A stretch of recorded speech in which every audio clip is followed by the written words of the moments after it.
Step 1. Find the right position. And then tear off 2 tapes. Step 2. Set on the right position and press tight 2 sides. Step 3. Peel one of the round wheel and stick it over the rubber.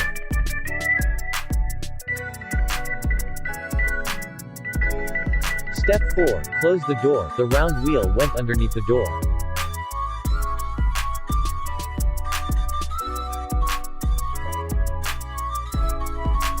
Step 5. Install the magnet. Magnet is inside the protective film.